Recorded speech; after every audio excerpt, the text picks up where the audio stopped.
Bonjour à toutes et à tous, bienvenue dans Conversation avec la MESA en plein cœur du salon de l'agriculture. Bonjour Anne-Laure Thorezin. Bonjour. Bonjour Pierre Pribil, vous êtes le directeur de la sécurité sociale. Nous sommes vraiment ravis de vous accueillir sur ce plateau. Merci d'avoir accepté notre invitation.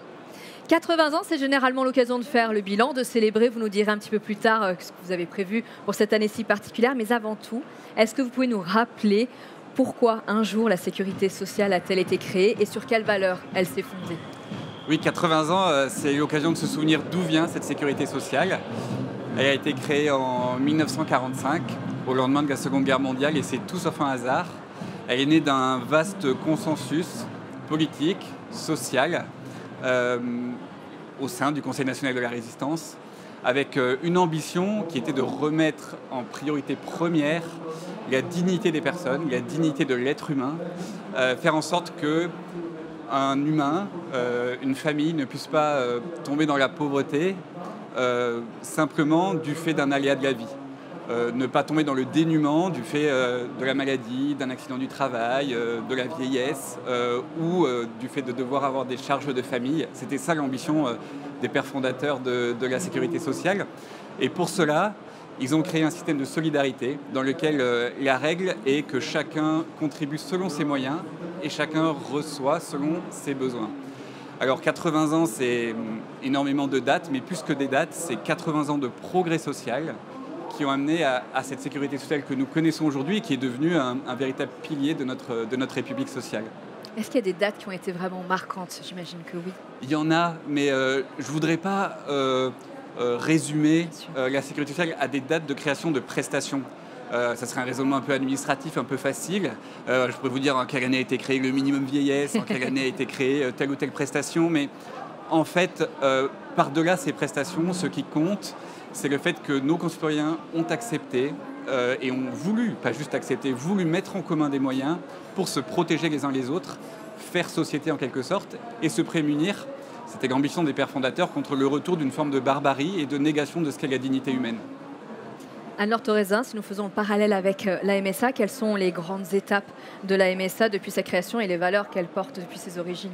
Alors c'est vrai qu'au niveau du monde agricole, collectivement, les agriculteurs ont voulu se doter très tôt d'une assurance et d'une mise en commun de la protection. Et ça remonte même à 1900, c'est-à-dire que dès 1900, on a eu les premières assurances mutuelles agricoles. Donc ça fait 125 ans, c'est les prémices de la sécurité sociale qui a été structurée après-guerre. Mais voilà, très tôt, le monde agricole a voulu se doter d'une protection à la fois sur les biens, mais aussi sur les personnes. Et puis ensuite, il y a eu aussi beaucoup de dates clés. En 1930, les caisses de mutualité sociale agricole. Et puis l'assurance vieillesse en 52, en 61, l'assurance maladie. Donc petit à petit, la protection sociale agricole s'est étoffée et s'appuie sur les valeurs qui sont les valeurs partagées de la sécurité sociale, c'est-à-dire des valeurs de solidarité, d'universalité, de protection, de responsabilité aussi. Et ça se traduit chez nous de manière palpable à travers une protection sociale globale, puisque la MSA a la chance de gérer pour ces populations agricoles, qu'elles soient salariées ou non salariées, l'ensemble des risques. Ce que nous on appelle les risques, c'est toutes les branches de protection sociale, famille, retraite, santé, mais également la partie entreprise et recouvrement. Donc ça, c'est cette protection sociale globale. Et puis, on a aussi la particularité d'avoir une démocratie sociale vivante avec des élections qui se tiennent pour les 5 ans. Donc nos ressortissants, 2 à 3 millions de personnes, sont appelés aux urnes. Alors c'est des urnes maintenant dématérialisées et des votes par correspondance, mais ils sont appelés au vote à la maille cantonale pour élire leurs représentants. Donc c'est quasiment 14 000 sur l'ensemble du territoire qui eux-mêmes procèdent aux élections des conseils d'administration, ce qui nous permet de rester très ancrés dans les territoires et les problématiques de terrain. C'est quelque chose auquel on croit beaucoup. Et puis on a cet enjeu de présence territoriale, de proximité. Cette valeur de la proximité, on la partage tous au niveau de la sécurité sociale, d'accessibilité. Et côté MSA, une attention particulière à notre maillage de lieux d'accueil au plus près de nos ressortissants sur ce qu'on a longtemps appelé le dernier kilomètre de la protection sociale pour rester toujours accessible, notamment dans des territoires dont on sait, lorsque ce sont des territoires ruraux très marqués, qu'il y a un vrai enjeu d'accès aux droits, d'accès aux soins et d'accès aux services.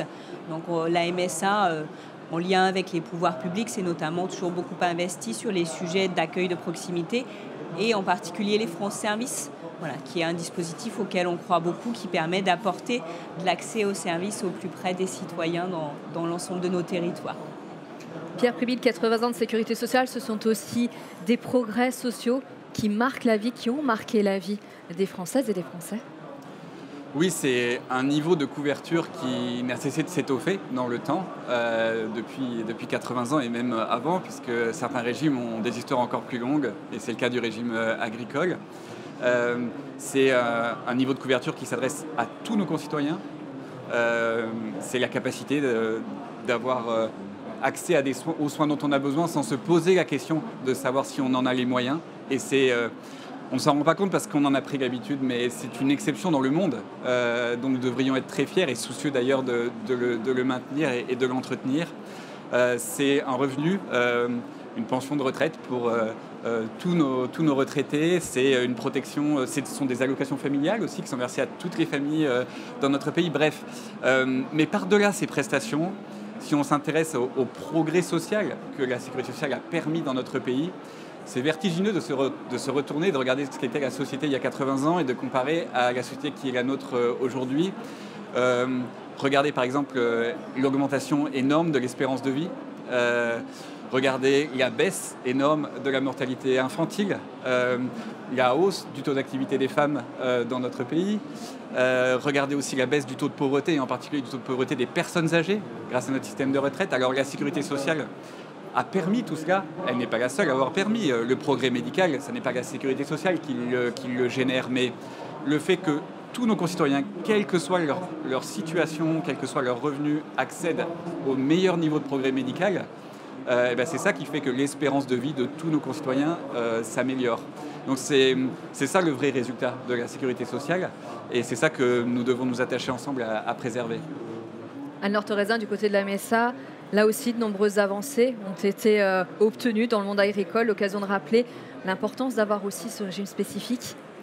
Oui, il y a eu des avancées sensibles. Alors dans le même mouvement que le mouvement global de la sécurité sociale, pour couvrir au mieux les risques, pour pouvoir améliorer les conditions de vie et l'espérance de vie de l'ensemble des ressortissants.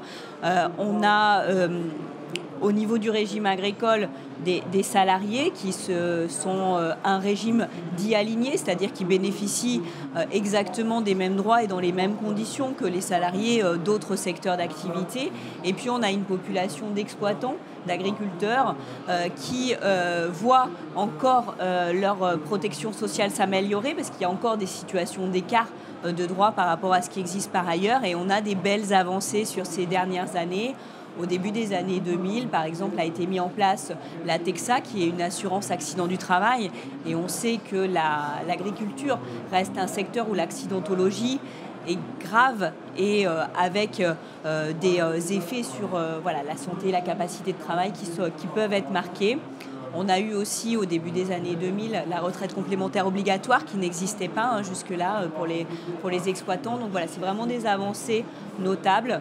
Très récemment aussi, puisque ça date de l'année dernière, des conditions qui ont permis d'assouplir le recours au congé paternité. Alors le congé paternité, c'est une avancée pour tous, et on a pu, pour ce qui concerne les exploitants, faciliter cet accès parce qu'on sait que le mode d'exercice ne le permet pas toujours de manière très aisée. Et puis on a ce beau sujet qui s'ouvre aujourd'hui et qui se mettra en place au 1er janvier 2026, qui est la réforme des retraites des non-salariés agricoles. Je crois qu'on va en parler, mais voilà, c'était pour nous aussi une avancée considérable.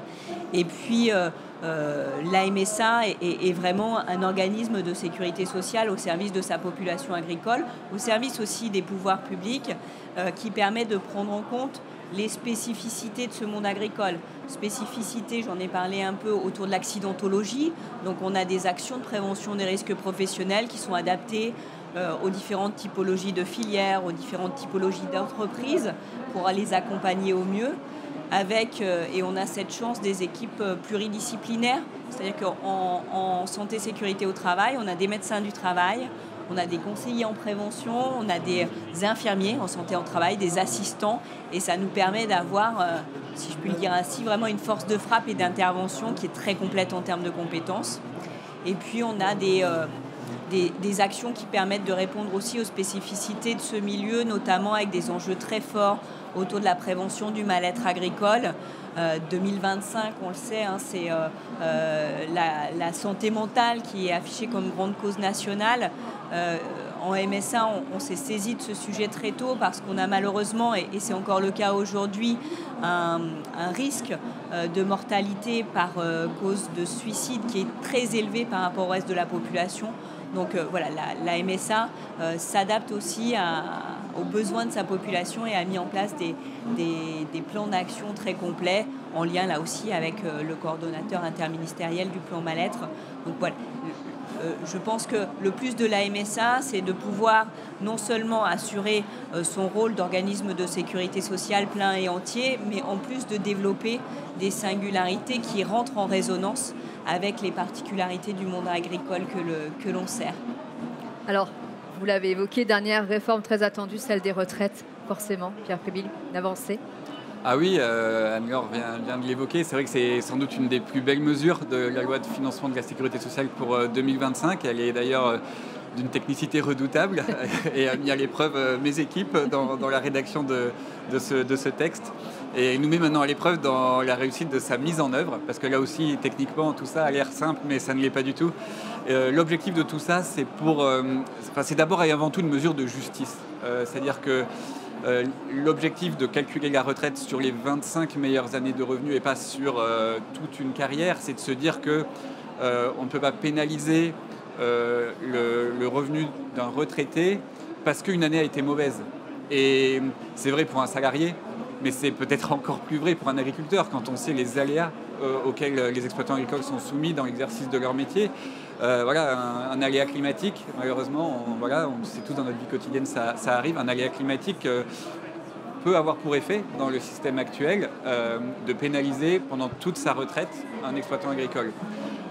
Donc l'objectif de cette mesure, c'est de gommer cela et de faire en sorte qu'on calcule désormais la retraite des agriculteurs, comme on le fait d'ailleurs pour les salariés, sur leurs 25 meilleures années de revenus. C'est donc une mesure de justice, une mesure d'équité, et c'est un progrès du droit de la sécurité sociale, parce qu'on l'exprimait tout à l'heure, il y a une histoire qui est à la fois commune de ces ordonnances de 1945, mais aussi de régimes professionnels différents qui convergent dans le temps. Et donc quelque part, c'est une étape nouvelle de la création d'une sécurité sociale réellement universelle, équitable pour tous nos concitoyens, qui rapproche le droit des exploitants agricoles du droit du plus grand nombre. Alors, on n'est pas totalement encore sur un régime aligné, comme on dit dans notre jargon, mais enfin, on progresse vraiment vers une équité pleine et entière. Cette réforme contient également une réforme du minimum de pension, qui va lui aussi être aligné, en tout cas similaire dans son montant à celui qui est accordé aux salariés et aux autres travailleurs indépendants. Bref, c'est vraiment une réforme de justice. Là maintenant, le défi qui est le nôtre, c'est de tenir les délais et qu'elles se mettent en œuvre comme le prévoit la loi de financement de la sécurité sociale au 1er janvier prochain. Anne-Laure Thorezin, progrès, justice, j'imagine que vous êtes totalement d'accord. Bien sûr, j'abonde complètement dans ce sens-là. Il y a eu un gros travail de fait entre nos équipes pour préparer la rédaction du texte et maintenant pour travailler à sa mise en œuvre. Donc je pense qu'on est vraiment sur quelque chose qui est exemplaire de ce qu'on arrive à apporter en termes d'amélioration de la protection sociale. C'était quelque chose de très attendu par l'agriculture et c'est un projet qui a été beaucoup porté politiquement côté MSA et qui illustre la capacité qui est la nôtre d'être à la fois force de proposition aux côtés des pouvoirs publics, mais aussi outil du gouvernement dans le déploiement et la mise en œuvre de la réforme. C'est aussi notre rôle qu'on remplit de manière active avec les collègues de l'interrégime, parce que pour le coup, on est sur un beau projet interrégime qu'on porte aux côtés de la CNAF, donc l'assurance vieillesse, aux côtés aussi du GIP Union Retraite, qui nous rassemble pour porter un certain nombre d'outils communs.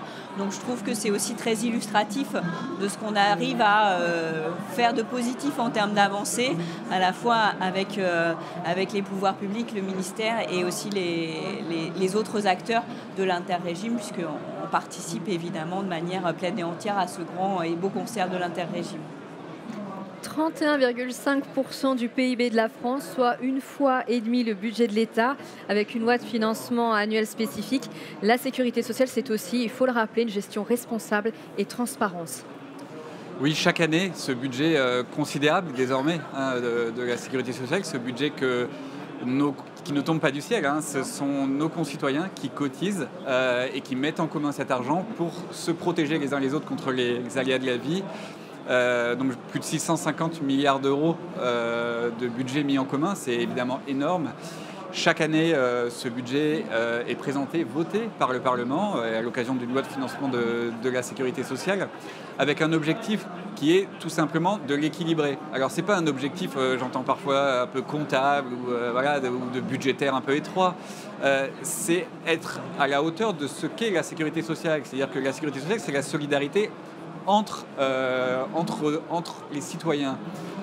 Si on transmet à nos enfants du déficit ou de la dette, alors ça veut dire qu'on fait peser sur nos enfants la charge de la solidarité que finalement on n'assume pas nous-mêmes entre nous. Et donc c'est à l'inverse même du projet de la sécurité sociale, puisque nos enfants, eux, ce qu'on souhaite, c'est leur transmettre une sécurité sociale qui évoluera selon les besoins de la société, mais pour organiser la solidarité entre les membres de la société de demain. Donc se défausser sur les générations futures de quelque part nos obligations de solidarité ne serait pas conforme à l'esprit de responsabilité et de solidarité qui est celui de la sécurité sociale. Alors malheureusement, je dois vous dire qu'on n'en est pas là, puisque la loi de financement de la sécurité sociale pour 2025 prévoit un déficit de 22 milliards d'euros. Alors certes, rapporté à 650 milliards d'euros de dépenses, vous allez me dire c'est pas beaucoup, mais c'est quand même en fait énorme, parce que ces 22 milliards d'euros, c'est quand même en l'état potentiellement une somme que l'on met à la charge de nos enfants, alors que nous devrions en assumer, nous, la charge pour rembourser les soins de ceux d'entre nous qui sont malades, pour payer les retraites de ceux d'entre nous qui sont trop âgés pour travailler. Donc on doit quelque part se ressaisir, et c'est un objet démocratique et social majeur. Et si dans chaque loi de financement de la sécurité sociale, des dispositions sont prises pour essayer de freiner la dynamique des dépenses de santé, par exemple, essayer de maîtriser les équilibres du système de retraite. Aujourd'hui s'ouvre un exercice à nouveau entre les partenaires sociaux pour rediscuter des conditions de l'équilibre financier du système de retraite. Et bien encore une fois, c'est pas par obsession comptable, c'est tout simplement pour faire vivre notre sécurité sociale conformément à ses valeurs et faire en sorte que nous puissions la transmettre à nos enfants, qui à leur tour la feront évoluer en fonction des risques et des besoins qu'ils estiment être ceux de la société de demain. C'est également le cas pour la MSA, Nord Raisin. Chaque euro dépensé l'est justement et de manière transparente. C'est indispensable, je pense qu'on doit même être exemplaire en la matière, c'est-à-dire que les organismes de sécurité sociale se sont vus confier une délégation de service public et chaque euro de ces fonds publics doit être justement dépensé. Donc on a beaucoup de travaux et d'actions qui sont conduits pour être le plus performant possible en termes de gestion, et aujourd'hui on a des coûts de gestion qui sont très faibles, on est à moins de 3% de coûts de gestion, ce qui est extrêmement bas par rapport à toute entreprise.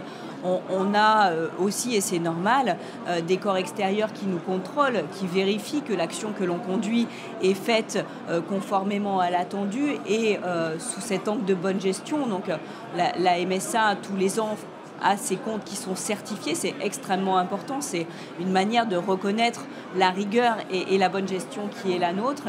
Et puis on déploie dans toute la sécurité sociale des actions de plan de lutte contre la fraude, de plan de gestion du risque, pour vérifier justement que cet argent qui nous est confié est utilisé utilement.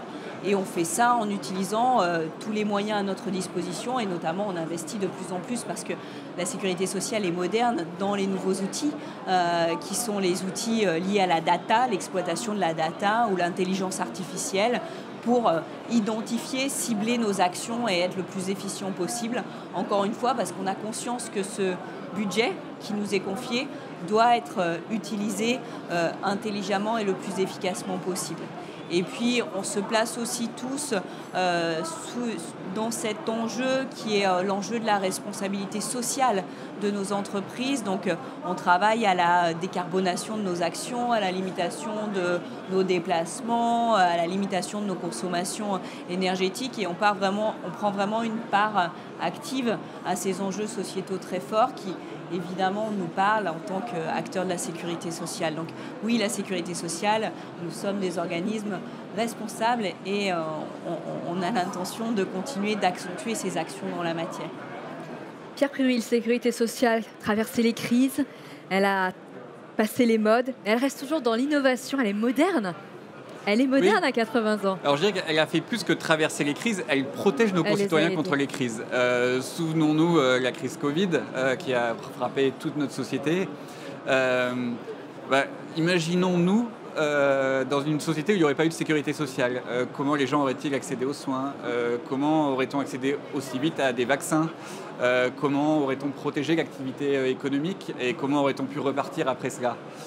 Donc, c'est une chance énorme d'avoir cette sécurité sociale pour être protégé contre les aléas de la vie au quotidien, et y compris contre des crises ou des crises épidémiques, comme on espère qu'elles ne se renouvellent pas trop souvent, mais malheureusement, on a vu que ça pouvait arriver.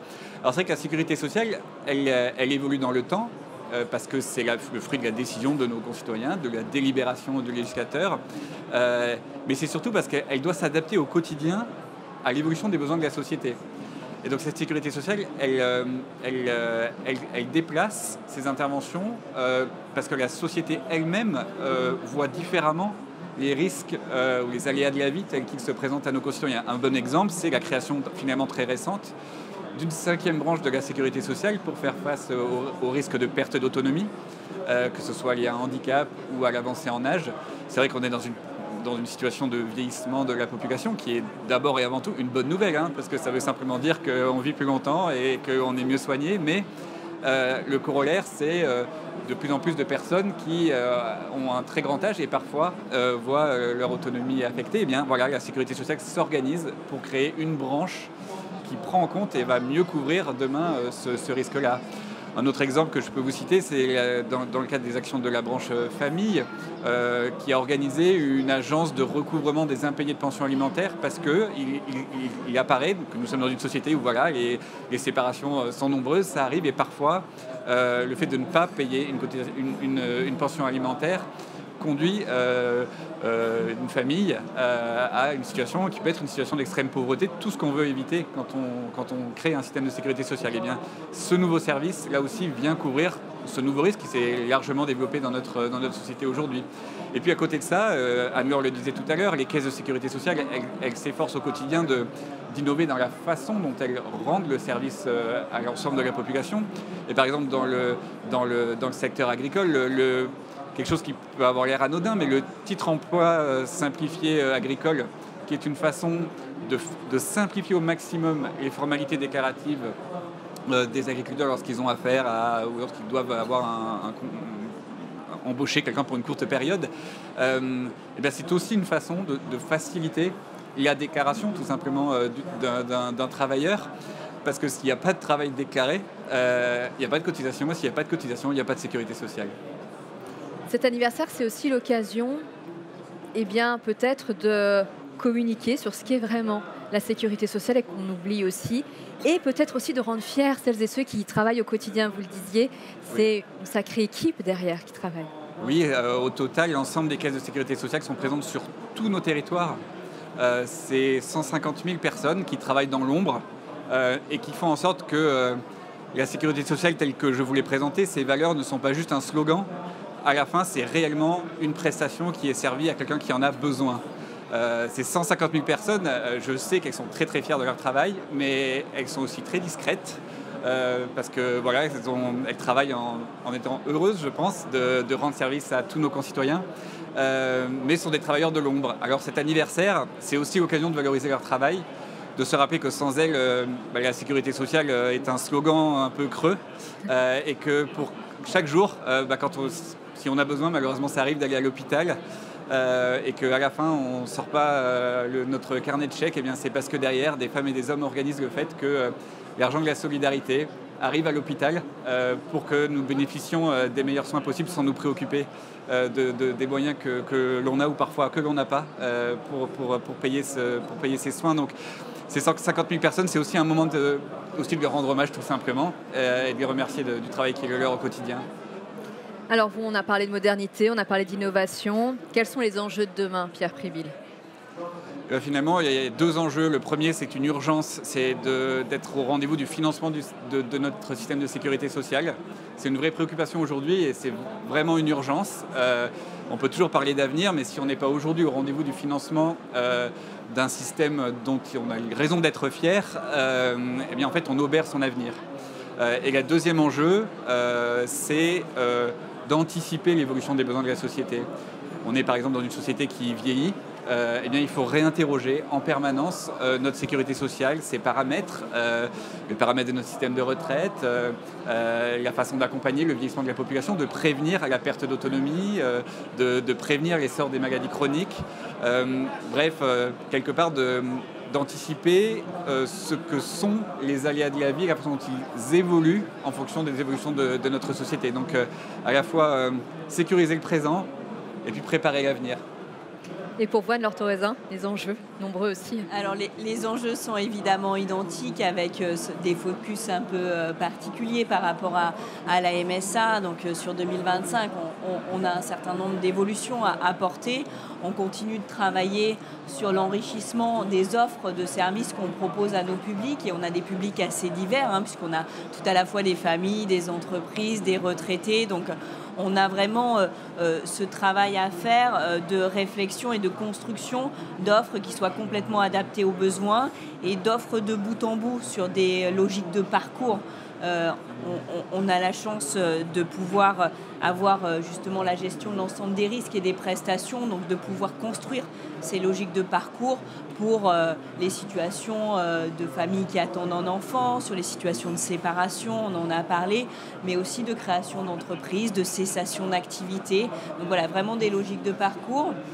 On travaille aussi, et ce sera très porté en 2025, on l'a dit tout à l'heure, avec la grande cause nationale santé mentale, sur le fait de conforter et de consolider nos actions de prévention du plan mal-être agricole. On a une agriculture, on le sait, qui est traversée de crises multiples, climatiques, géopolitiques, structurelles. Voilà, la MSA doit être au rendez-vous de l'accompagnement de ces crises agricoles en lien avec les actions qui sont portées par les pouvoirs publics. Et puis je pense qu'on a tous un enjeu de simplification de nos fonctionnements, de la réglementation. On a beaucoup entendu ce message-là ces derniers mois qui remontait fort des territoires agricoles. On s'est mis en ordre de marche côté MSA avec vraiment des avancées déjà sensibles en 2024 sur des actions concrètes qui amènent de la simplification, des nouveaux services en ligne, des facilitations d'accès aux remises de majoration de retard par exemple. Il nous faut poursuivre. Il faut vraiment que nos organismes de sécurité sociale et la MSA que je représente soient vus par les entreprises et par nos adhérents comme un acteur qui n'amène pas des contraintes mais qui amène des solutions et qui amène de l'accompagnement en proximité. Donc pour nous c'est vraiment un enjeu fort. Et puis voilà, on a la chance d'avoir cet anniversaire cette année, des 80 ans de la sécurité sociale. Moi, je pense que c'est une occasion formidable, de remercier nos personnels, et je m'associe complètement aux propos de Pierre, mais aussi de faire de la pédagogie et de rappeler que si, après-guerre, on s'est doté de cet outil qui est quand même juste incroyable, c'est parce que ça amène du lien social, ça amène de la protection collective. Et aujourd'hui, il faut s'en parler, il faut se rappeler de pourquoi on l'a créé et en quoi c'est précieux dans notre quotidien, parce que quasiment quotidiennement, la sécurité sociale est là et à tous âges de la vie. Donc je pense que voilà, on a cette chance de pouvoir se saisir de ce temps fort des 80 ans pour faire beaucoup de pédagogie sur ces sujets, parce que parfois on oublie d'où ça vient et en quoi c'est voilà, une belle réalisation de notre quotidien collectif. Pierre Pribile, pour terminer, est-ce que vous avez quelques exemples d'événements qui vont venir marquer cette année des 80 ans ? Alors, il y aura évidemment un événement national, puisque voilà, c'est quand même 80 ans d'un pilier de notre pacte républicain. Mais en fait, ce que nous avons surtout voulu, c'est qu'il y ait des événements locaux dans tous nos territoires et organisés par les caisses de sécurité sociale qui sont sur le terrain, par les agents de ces caisses qui sont sans doute, même si je vous disais tout à l'heure, ce sont des gens discrets et des travailleurs de l'ombre, mais ce sont aussi sans doute les meilleurs ambassadeurs de ce qu'est notre sécurité sociale, avec sans doute l'occasion pour nos concitoyens de découvrir ce que sont les coulisses de la sécurité sociale. C'est un système très complexe qui s'efforce, parce qu'il s'efforce de simplifier la vie de nos concitoyens, de se rendre invisible. Mais l'enjeu de ces 80 ans, c'est justement de sortir de cette invisibilité qui est une forme de menace pour notre sécu. L'objectif, c'est de faire en sorte que ces 80 ans ne soient pas juste l'occasion de fêter 80 ans, mais finalement l'occasion d'une prise de conscience ou d'un réveil d'une conscience citoyenne autour de ce qu'est la sécurité sociale. De se dire que, parce qu'au bout de 80 ans, le risque, c'est de se dire que finalement c'est quelque chose de naturel, qui tombe du ciel et qu'on n'a pas forcément à se mobiliser pour le préserver. En fait, c'est différent. La sécurité sociale, elle n'existe que parce que nous le voulons. Si nous cessons de le vouloir, parce que nous aurions l'impression que c'est un dû naturel, alors ça disparaîtra. Et l'objectif de ces 80 ans, c'est de faire en sorte que ce ne soit pas une parenthèse, mais le début d'une histoire, de quelque chose dont nous serons fiers de le léguer à nos enfants. Merci infiniment, Pierre Pribil, d'être venu sur le plateau. C'était un plaisir de vous accueillir. Merci beaucoup Anne-Laure Thorezin. Merci vraiment à vous deux pour ces échanges. On souhaite un joyeux anniversaire à la Sécurité sociale, en lui en espérant encore de nombreux. Merci infiniment. Prochain rendez-vous à 16h avec l'heure du débat. Il sera question du mal-être agricole et de la santé mentale, grande cause nationale. À tout à l'heure.